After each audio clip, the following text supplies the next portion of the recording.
And we did say we'd get Salim at the end of the podcast, and rightly so. Salim is back for the finale of our podcast. We're going to be talking about the Premier League fixtures coming up this week, Saturday, Sunday, and Monday. We found out that Liverpool had beaten Wolverhampton Wanderers, and Arsenal had beaten Everton 4-0. 4-0 at home. They thrashed them, Salim.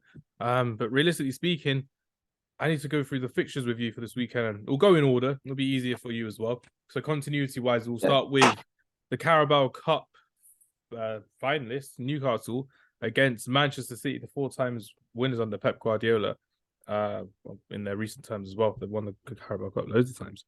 Are you expecting a routine Manchester City win, or do Newcastle have something in them? Obviously, with a returning it Pope, to actually cause an upset. And I personally think Newcastle one of the few teams that can actually help Arsenal in this title race as well by helping Man City drop points. A draw would be ideal for Arsenal in this game. A win for Newcastle would be amazing. But what do you think, Salim, for this one? The thing is with Newcastle, I feel like they've fallen off quite a bit.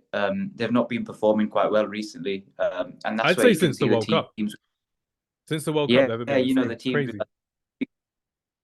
the teams with like the bigger squads you could see tend to do better when it comes to this sort of stage. I don't know what's gone wrong with them. Maybe it's a mentality problem, or they're struggling a little bit. They're But I struggling remember in front of the goal. time they played. They're just not scoring Yeah, I enough. It's remember when rather they played. 1-1s or 0-0s, or it's just not good enough for Newcastle, I think, at the moment. Yeah, that's it. To be honest, I remember when they played Man City earlier in the season, and they looked so good back then, and they drew 3-3. But I just don't see the same sort of level coming from them at the moment. But they could obviously shock everyone. Even in the United game, they played well, but it's just in that final third they didn't do enough. Against a poor Liverpool team, they struggled the other day. So yeah, it's going to be interesting to see if they can get say Maximan firing potentially, and mix it up a little bit. But at the moment, I can't see past the Man City win. Yeah, with Saint-Maximin as well, it just seems same old story every season. He's got all the tricks in the bag. He's got the amazing dribbling skills, but he just can't finish his dinner. Alain Saint-Maximin. That's a big issue when you've got someone like Wilson or Isaac kind of just having to rely upon them for goals as well. And you've got a return in Bruno Guimaraes like we did in the Carabao Cup. So that would be a big midfield battle between Bruno Guimaraes and Kevin De Bruyne in this midfield battle as well. But one thing on Man City before we move on to the next is, what are you making of Pep Guardiola's new system of his 3-2-4-1 formation? How are you finding that? And have you actually got to see it in action properly? Yeah, I got to see it live against us. It was a bit of a shock, to be honest. After he lost that game, I knew they were gonna go for it against us. It's something different, but again, I just don't see Man City as being as good as they have been in previous seasons. Normally, they sort of just choke teams to death with possession, and it's not looked the same this season. They've looked a bit more vulnerable, and a lot more teams can get at them. So yeah, it looks like maybe it's one for Pep to consider going forward. I'm not sure if he'll stick with this tactic long term, but when you've got all these great attacking players, you need to fit them in somehow. Yeah, But yeah, especially with us getting rid of João Cancelo as well. That's a big thing. Yeah, you can tell clearly he needs the left back, and Rico Lewis is doing a decent job at right back. But yeah, I'm not too sure. Defensively, they don't look the same, and even in midfield, I'm not sure what it is. Maybe it's playing Haaland, playing a striker. They've sort of lost out on that player that drops in, because normally they prefer using that player that can get involved with the player a lot more. Like I know Aguero sort of adjusted his playing style and adapted for Pep Guardiola, but I'm not sure Haaland can do the same. It's quite different, the sort of role that he plays. Maybe that's why Kane would have been a bit better for them. But you can't really complain about Haaland. He's already got more than 20 goals. It's just system problems at the moment. Yeah, for them just and getting he used never to gets it. found as well. Like no one ever passes the ball to him either. So something not right there. It's true. Something to deal with later in the season, I think, for Man City. Arsenal versus Bournemouth, Salim. We're talking about potential title challengers. Arsenal, who, like we said earlier, thrashed Everton in the Premier League at home. Another home game against a Bournemouth side who are probably flirting with relegation at the moment. I would say out of the new promoted sides are the ones that kind of around that kind of area. But ever since Scott Parker's left, they've done pretty good, I would say, going forward. So, just your thoughts on it. A routine win for Mikel Arteta and Arsenal. What do you think, Salim? Yeah, they had a little bit of a stumble, and I thought the game against Villa, if they would have lost that game, and if Man City were going to win that day, I reckon Man City would have overtaken them by now. And they would have been top of the table and they wouldn't be displaced after that. But Arsenal 5 point showed gap great, after that game in hand yeah, against Everton. they showed great character against us, and Forest, Nottingham Forest got the point against Man City. So I still think the title's in Arsenal's hands. I think they've got one hand on the trophy already. Ooh. And I actually want Arsenal to win the title, and I feel like they will beat Bournemouth this weekend. Yeah, it's looking good with Arsenal right now. Martinelli scoring a couple of good goals.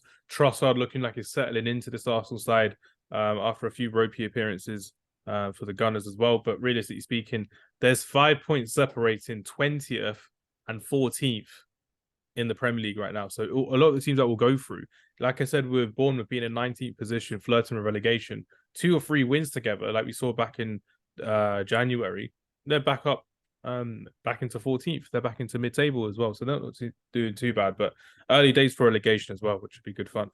Speaking of relegation, Aston Villa versus Crystal Palace. Oh, this will be a good one. Because realistically speaking, you were talking about European football for next season, but with Unai Emery, I'm thinking this is a game where he'll consider this a 6-pointer. It's 11th versus 12th in the league, Salim. You are above them by 4 points as well. And realistically speaking, I personally think if you were under Steven Gerrard still, you probably would be in that relegation battle in the 14th to 20th position as well. And Unai Emery's got you the clear draws and the wins that you've needed to move up in the table and stay consistently at the top of the bottom of the table, I would say. What are you looking forward to against Crystal Palace, Adam? Or who are you looking forward to against Crystal Palace? Yeah, like you said, agree with everything you've said there, really, about before and now under Emery. I think he's still learning. But and I think we're after a new director of football, so I think the players are learning, constantly, and there's so much research and a lot of analyzing going on behind the scenes that we don't even know. We've mentioned signing so many times, but just in terms of playing style and Emery's demands, you can see the players are, getting used to it, well, a lot more used to it than they were before. I feel like it is a 10th, 11th versus 12th, and if we win, we can go above Chelsea. I think we're level with Chelsea. I think we're 7 goals worse off than them in terms of goal difference. So it's going to be a good game. I feel like if we can get this, and if we can finally just get into that top half of the table, it'd make a change, and it'd be quite nice at this part of the season to be in that top half, and then try and just build on that. Build the platform and try and end the season in the top 10. I think that'd be a big achievement for us. I know the board are just happy with a mid-table sort of finish this season. There's no danger of relegation in that sense, and they really want to push on next season. But yeah, it's going to be interesting. I'm looking forward to every Villa game. I just look forward to that all week, and it could either make or break my weekend. Don't say that. That's painful to hear. Yeah, honestly, it's quite bad. I was actually thinking about it before I came on the podcast. But in terms of Leon Bailey, he's a player that I rate quite highly, but it's just inconsistency from him. And I want to see him perform more consistently. On his day, he's unplayable. He's such a good player. The United game, he was so good there. He was great against who was the other one? He's had quite a few really good games, but then there's just games where he's anonymous. He just drops a 4 out of 10 goes, you can't even tell he's there, but he's got all the attributes and qualities to be a top Premier League player. A lot of big teams were after him before as well, like United and Chelsea. And he stayed at Leverkusen, and we finally got him in. I thought it was a good fee that we paid at 30 million. And on his day, he had a 70 or 80 million euro release clause from Leverkusen 2 seasons before, which was crazy. And there were teams that were going for him. I think they were trying to get him to play for England as well at the time, but he didn't switch his nationality. Yeah, he's somebody I've got a lot of hope in, and I really want it to work out for him. He showed on his day what a good player he is, and just that little bit more for him. The only other player you saw Buendia come and change the game last week. I want to see Coutinho start. He's been really good last couple of games. He missed the last one with injury. So yeah, it's just a case of the players just gelling and starting to play this Unai Emery style of football and play better than they have been, and play for 90 minutes, not for 30 minutes, 40 minutes, 60 minutes. We need to play a full 90 minutes. For people who don't know Aston Villa's system as well as you, Salim, what's Unai Emery's preferred formation, and where does Philippe Coutinho fit into that? Yeah, so it's a strange formation in the sense that he sets up as a 4-4-2. But it's a bit weird because it depends. But normally he prefers his right back to sit, so it becomes a three with the left back sort of bombing forward as like a left wing back type. Yeah, Alex Moreno, like you explained last time. Yeah. And that's why, he had one fight ex-Spurs player playing like right back. Yep. So he sort of took in. And then the four in front, the two midfielders are sort of a double pivot. So that's the Luis Kamara. And then the two on the outside of that, it ends up being Buendia or Bailey or McGinn or Ramsey, one of them guys. And they can either like tuck in to become a 10 or they can sort of play wider. So normally like the one with the wing back bombing forward tends to tuck in a bit more and the other one tends to be more of a midfielder that comes into more of a central position. And then he has two up top, of which one tends to be out and out striker and the other one can be somebody that drops into the 10 or drifts wide, more of a free role. So it's a bit strange. It can be a 4-2-3-1 at times. It could be like a 3-4-3 at times. It does mix up quite a lot, but it's something I noticed about Emery. Like, when he brought the 4-4-2, I was a bit confused thinking like, 4-4-2 and Emery, let's see if it actually is. And then I had done some research, so I did have an idea of how it was going to end up. But yeah, it's been interesting watching. I've never seen someone play a 4-4-2 like that before. There was clear contrast against Everton. You got, Dyche that plays more of a traditional setup, defensive, long ball kind of football. And you got Emery that, he can pretty much get anything out of the players. He wants us to have more possession and more comfort in possession. We play out from the back now all the time. Players are still adapting to that and they are going to make mistakes. And the thing is that I rather them do make the mistakes, but then learn from it and not make that mistake again. So it is like, I bet in training the players are doing it so easily, playing out from the back and there's no issues, but it's hard when you're under pressure, you're a goal down, you've made a mistake doing it, but that's it. It happened against Leicester. We messed up and we have to move on, and playing out from the back is something that's not going to go away. And I'm happy that Emery hasn't changed. That's the one thing, like when Pep came in and they finished third or fourth that first season, they were making so many mistakes playing out from the back. I remember they lost to Leicester 3 or 4-0 with Vardy scoring a couple that day of, basic errors. But see, he didn't change his style. He stuck to his principles. And I think that's the most important thing. Yeah, listeners, if you're listening to this bit, it's not a repeat of last week. Salim said exactly the same thing last week, so he's got that on his spiel, which is absolutely fine. So we do remember Pep Guardiola not doing well 2 weeks in a row now, Salim. So I'm all for it. I love seeing Pep Guardiola. It's just the first thing that comes to mind, isn't it? It's on your script sheet. Yeah, as well. but okay, Let's put Pep Guardiola down whilst we can. We've got another one. We could use Ten Hag as a good example. Start of the season, he was losing games, but I do remember saying that you need playing up the back. Even if he's losing games, you just need to back him. And you could see that his style was coming through, just the players couldn't execute it. Like he was coaching 3-0, 4-0 games, like winning games. But if the players don't score at the end of it, it's not his fault. So we had Ericsson at CDM. Now we have Casemiro at CDM, which is crazy. He's somebody that I said from before, if United game in, he needs the time. Like you need to accept that you're going to lose a couple of games trying to play the right way. And I feel like the way it's ended up for United, I think you're third now, you've won a trophy as well. The turnaround's been remarkable. He's brought in a couple of players. He has spent some money. There's no hiding the fact, but he's finally got Man United, a big club, going again. And a lot of managers have struggled with this. Yeah, it's true. And despite all the money was spent on the previous management as well, it goes to show that there's so much that we can build on with Erik ten Hag as well. Right, next game we've got is Brighton versus West Ham. I think Brighton should walk all over West Ham this weekend as well. I'm very disappointed how David Moyes has let his side, which has worked on really, really well in East London, do so well to then just falter down. A lot of his signings haven't turned up properly. Scamacca looks homesick, and apparently is homesick for what we've seen. Italian footballers don't travel well when they come to England, unfortunately. We saw them bottle their lead at Old Trafford as well, 1-0 up and then 3-1 down by full time at the FA Cup and in the FA Cup round of 16. I thought it was embarrassing from David Moyes personally, and I can see why a lot of fans kind of want him to go.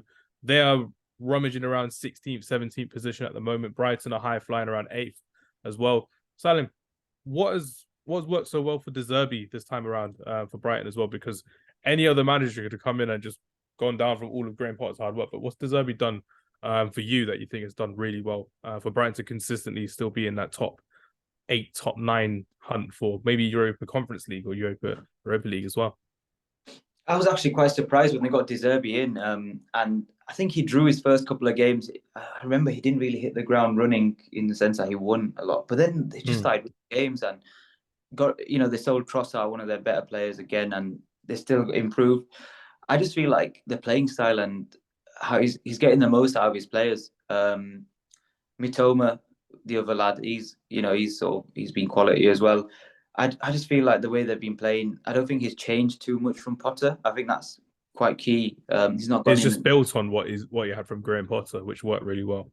but that's where I sort of have praise for the people higher up at Brighton making the decision to bring in the right character and bring in the right personality. They've obviously done their research, and well, they clearly have, because of the way they've been replacing players that they've been selling and bringing new players in that have been able to perform.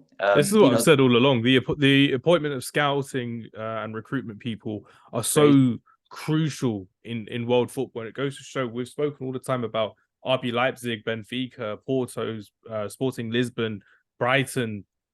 We spoke about it with Brentford when Lewis was on a couple of weeks ago as well. Goes to show, when people recruit in the right areas, not just your players can be replaced, your managers can be replaced as well with the right style of play. And it's really good to see Brighton doing well. I mean, they beat Stoke recently in the FA Cup. I probably should have gone to that game, but I've got deadlines due, Salim, so I can't be wasting my time going to watch Mitoma assist. I think he assisted Evan Ferguson, who's looking like a real young player, a good young player, I think, for Brighton and Hove Albion. Again, another player just coming through out of nowhere at Brighton and Hove Albion. They've done really well this season. Brighton is so hard at the moment in that top 10, top 12. There's so many teams that spent big money, got good managers, good players, and all trying to get top 6, top 4 title. It's just so hard. The margins are so small as well. Like you saw how Liverpool and Man City dominated the Prem to a point where even if they lost a game or 2 games, they've lost the title. That's how bad it was. Lost it by October. That's how it used to be once upon a time. Yeah, you lose a game and you've lost the title. But now I feel like, because the other teams have improved quite a lot, and I feel like they've sort of bridged the gap somewhat to Man City. I mean, Liverpool's not had a good season, so we could count this more of like an anomaly for them. But the other clubs have bridged the gap, I'd say, and they are taking more points off, the teams there in that sense. Like they've caught up in that sense. West Ham were good last week, winning 4-0. Danny Ings got 2. I'm not sure what it is for David Moyes. He's got a really good squad in like Lucas Paquetá and Lanzini and Ben Rama scoring against Man United as well. I don't understand. Players that have got some attacking talents about them. Jared Bowen coming off the bench as well against Man United, so they've got the depth there as well. I just don't. From what I've seen in the media about people going on about Declan Rice, I think it's one of those where if you don't watch West Ham every single week, Salim, you're just kind of assuming he's doing all right, he's doing quite well. But as they've spoken about him this week in the media, Gary Neville, Roy Keane have since the World Cup, and ever since he's come out saying, he's looking at being a bit more ambitious as well. That's probably where a lot of heads have dropped in the West Ham dressing room. We're going to lose Declan Rice at the end of the season. Things may not go so well this season as well. David Moyes is probably like, we'll probably try and get him to be an £80 million player, £100 million player for us as well. Because that kind of shows the negativity that's going around West Ham at the moment. When their captain, their leader, is going, I want to play Champions League football. Like a month after the World Cup finishes, and like, I want to be back in these big occasions, and I can't do that at West Ham.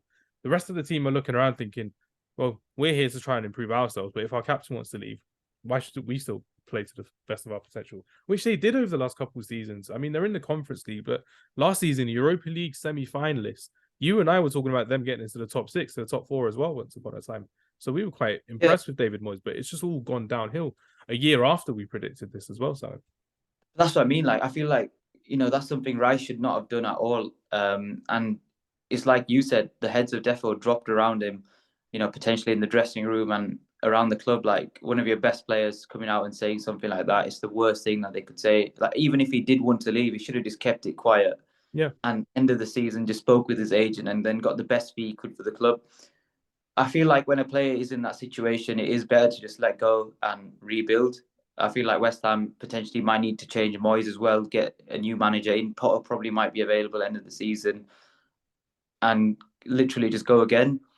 In terms of Rice, the thing is, he's obviously been on international duty, and his mates, Mason Mount, Grealish, Reece James, Bukayo Saka. Yeah, and all the rest of them, and he's obviously seen them, and they've told him like Champions League this, or they've told him like winning the Champions League was like this, or winning the title was like, and he's there playing for West Ham, and they've done well, Conference League. They were, we were saying they could have got top 4, top 6, and it fell apart for them, which was unlucky. And it's up to him now, and he has to decide: is he going to commit to West Ham or is he going to leave? And when people keep saying they want to leave, they want to leave, they want to leave, then sometimes it just ends up better if they just leave. That negative Just cut ties, isn't it? That's what you need element's to do. gone, yeah, and then we can see how good he actually is. We'll see him at another club wherever he ends up. Like, look at Calvin Phillips; he should have just stayed at Leeds. Looking back at it, what has he played? 16 minutes. He's getting fat I shamed guess by he his has had. manager. It's insulting. Yeah, exactly. So I feel like he wants to leave really badly. Let's see what he does. He's probably going to go Chelsea or somewhere. He's not going to be the main man anymore. And yeah, I mean, like, maybe he does need to leave West Ham, but is he good enough for one of these big four, big six clubs? Maybe we'll have to find out. And it's just a case of waiting and seeing now for Rice. And he's still young. He's still got time on his side. I guess if it is the right move, then it's best he just moves at the end of the season and he doesn't sort of talk about anything until then, and just Yeah, stays just carry committed. on with it. Stay The professional and captain, humble. he's the captain at the end of the day, and as captain, he can't be coming out saying stuff like that. Yeah, it's insulting in a way for West Ham and for West Ham fans as well, which is crazy. Yeah. Chelsea versus Leeds. We are talking about a team that spent so much money every week. We are going to be laughing at Chelsea because why not laugh at Chelsea? Jay, our previous guest from this week's podcast, is a Chelsea fan, so he definitely went into detail with how well they can do, but it's just about if they can do, if they have the right characters in there as well. But Salim, I just want to talk to you obviously about Leeds. Obviously, you got your Leeds friends. You live near Leeds. Realistically speaking, are they going to survive the drop with their new manager, Javi Gracia? I think they Again, can. they're 17th. They're only 1 point above the relegation zone as well after Everton lost. So is it going to be an Everton Leeds to the final day type thing again? What do you think? I think they can. I think they can. Genuinely, I live obviously near Leeds. Like, I work in Leeds, and for me, Leeds, big club. As much as I laugh at my mates that are Leeds fans, we have the banter about Villa and Leeds. I still think they're a massive club. I feel like they should be a Premier League club, just like Everton, another big club. But you don't get to stay up depending on your size. I feel like they've made a good appointment there. Somebody that can keep them up. I feel like they can take points off Chelsea. Chelsea just, I can't see where the goals are coming from, and even if they score, I just can't see how they're going to win. They just end up messing up somehow. I always said they signed too many players in such a short space of time, spending all that money. We mentioned Kenny Chukwuemeka a few times, and look at him now. I bet he wishes he was playing under Unai Emery. He would have really developed his career and made Develops him himself so much more as a player, let alone as a top professional as well. So it goes to show that some of these decisions are just never the right ones. Like, he went probably for the money more than anything, I would say. Well, 20 million fee. he said he went to play first team football. So I mean, if you're not getting into Aston Villa, you're not getting into Chelsea in any stage at this moment. No disrespect, but it goes to show when you're playing at Chelsea, you've got someone like Hakim Ziyech coming off the bench, or Pulisic coming off the bench, or Sterling coming off the bench in same positions and similar positions. Barely seen him so far under Graham Potter, which is crazy. But I look at this Chelsea team and the amount of signings they've made, and I just think to myself, they still need more players. I still feel like striker. I still feel they could do the centre back. They've got Chilwell, they've got Cucurella. That's like over £100 million worth of left backs there. And they've got Champions League next week as well. Second leg against Borussia Dortmund. So that's going to be a big, big tie. But Chelsea, you never know with them. They could have the worst Premier League campaign ever and somehow win the Champions League. That's the kind of most Chelsea thing. Yeah, that's the most Chelsea thing that could ever happen. They could end up coming 14th in the league, but winning the Champions League and beating pretty much being underdog every game. And just doing it and just crazy to see Chelsea how they would. Yeah, it's going to be interesting to see what happens to Potter. I feel like he's probably regretting taking the job now. Although he was such a good choice and somebody that I wanted at Villa. You know what it is? I'm going to go for a surprise, but I'm going to go for a Leeds win. Leeds win. Nicely done at Stamford Bridge. Wolves versus Tottenham. Quick fire prediction. Do you reckon Spurs, after losing to Sheffield United in the FA Cup? Sorry, Suki. Do you reckon they've got anything in them to beat Wolves, who lost 2-0 against Liverpool yesterday? What do you think? See, this is something I mentioned last time. Spurs are the most confusing club I've ever come across in my life. 100%. Whenever I see them, they pretty much lose every week or bottle something every week, but they're somehow still fourth, which I've got no idea how this logic works. And it's like a crisis every week at Spurs, but somehow they're still in the Champions League places. So I've no idea how this works. But yeah, again, I feel like they're lacking consistency. I can't see I just can't see Conte staying. Somebody that's serial winner. I feel like he deserves better than what he's got at Spurs. Ooh, that's a shout. Maybe Spurs deserve more than Conte. Maybe. I think it's just Daniel Levy. Like Suki always says, just Levy out. Got to stay consistent with that. Leicester or Southampton versus Leicester, I should say, 5:30 on Saturday. What are we saying?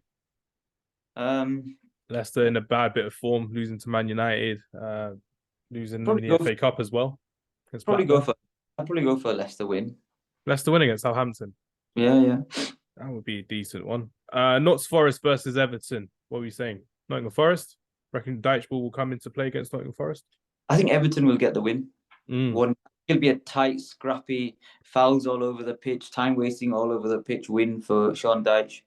Yeah, I mean, if Everton win that one, they're out the relegation zone as well. So they'll be up into around 13th, 14th, where Nottingham Forest are now as well, which goes to show how well a lot of people will be thinking about Everton by just 1 or 2 wins, like we said about Bournemouth earlier in the podcast as well. If a couple wins from the relegation side, they're out. They're back into 14th, 15th, which is great. The big one of the weekend is Liverpool versus Manchester United. I'll take this one. Liverpool are not as bad as people think this season because they are slowly creeping up the table. They are, I think, around 6th or 7th now after winning their game in hand against Wolverhampton Wanderers. And Manchester United never win at Anfield. The last time you won at Anfield, Salim, was back when Louis van Gaal was manager and Wayne Rooney was our captain. So it's been quite a while to see how Man United have actually won at Anfield, because we haven't, which is crazy. But I think even with the form that we are in as well, we are in for a very, very tough test. Liverpool, like I said, only 6 points off top 4 as well. So even with Spurs bottling it, Newcastle 2 games in hand as well in 4th, they're not that far behind us. As much as everyone wants to get gassed about it, I've always been predominantly cautious about Liverpool Football Club doing bits in this last part of the season because they've got that experience in Jurgen Klopp. They've got the experience in trying to fight for it as well. And you and I both remember in the lockdown season, we thought they were dead and buried in 8th and 7th, but they got back into 4th for Champions League qualification because they've had that consistency of fighting. And Liverpool do fight quite a bit. And we're seeing that now with Darwin Núñez. We're seeing that now with Harvey Elliott. We're seeing it with Carvalho.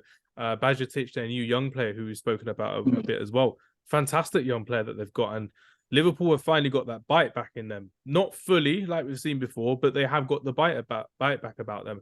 And I reckon, obviously, the Champions League is up for another week or so when they're back against Real Madrid, but they will prioritize this as like their cup final coming up now. So they're not in the FA Cup anymore. They're obviously not in the League Cup. They're in the Champions League, but 3 goals down.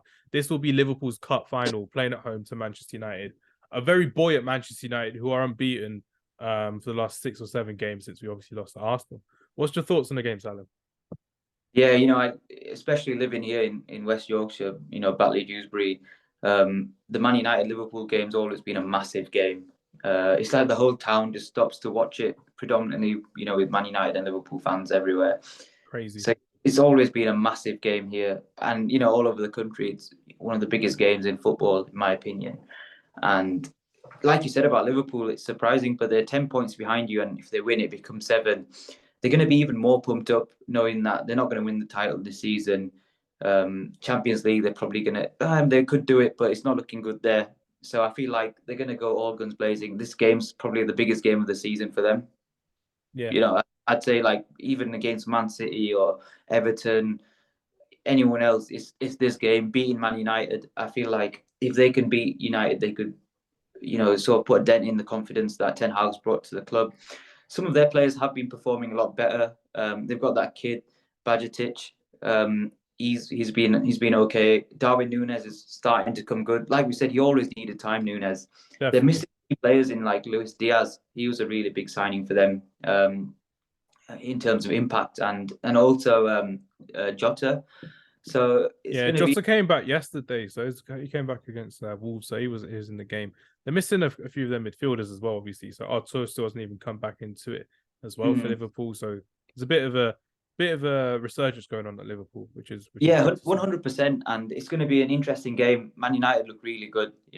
I've been watching a couple of games this season, and they have improved under Ten Hag. They're starting to play his football style. I'm really looking forward to the game on the weekend, and hopefully probably watch it with a group for the atmosphere. And it's always great being the neutral there, as it doesn't hurt, and you just want to see goals. So yeah, really looking forward to that one. massive, probably the biggest game in English football. And yeah, that, what more can you ask for? Your score prediction. What is your score prediction for the game? I want to go for United win 2-1, but I'll sit on the fence and I'll go 2-2.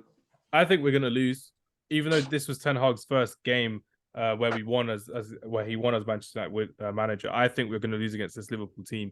I think it will be one of those that, because we played so many different games in a row, no break, only one proper game of rotation, and even then we had to bring them off the bench, the Casemiros, the Varans, the Rashfords as well.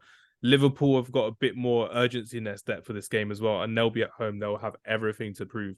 If we beat Liverpool at home in this game, I think we're title challengers. I spoke about on another podcast as well. Shout out Trafford Tunnel. I spoke with Mark. We met Mark. Yeah.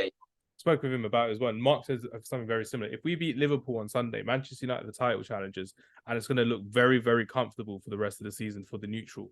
Looking at these three teams, Arsenal, Man City, and Man United, all looking for a win as well for the Premier League. And I think we could slowly and surely be there, because that is probably the biggest test Man United have for the rest of the season.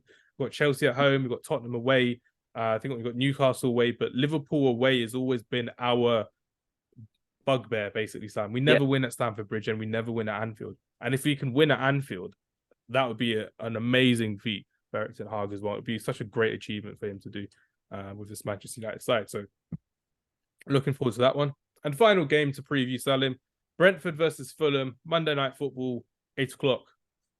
Can Brentford and Fulham actually get European football, or do you reckon it's just form at the moment? Because we spoke earlier on the pod with Suki, and we were talking about the partnership that Harrison Reed and João Paulinho have made for Fulham. And that's been a very good, consistent partnership in midfield that's worked so well to get them 7th, drawing on points with Liverpool at the moment, Salim. Yeah, West London derby, interesting. Both teams really good this season, like Brighton, surprise packages, playing some good football. Fulham, really impressed with them. From everyone saying doing a Fulham becoming a good thing now.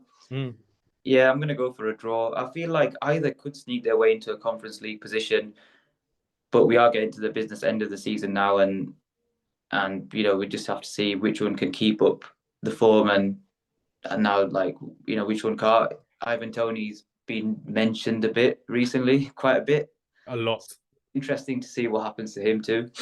Yeah, I mean, we've seen players get banned for longer for less than what Ivan Toney's done. So it'll be very difficult to see if he gets away with just a slap on the wrist. If it's a big thing, then we understand how severe they're actually taking betting as well.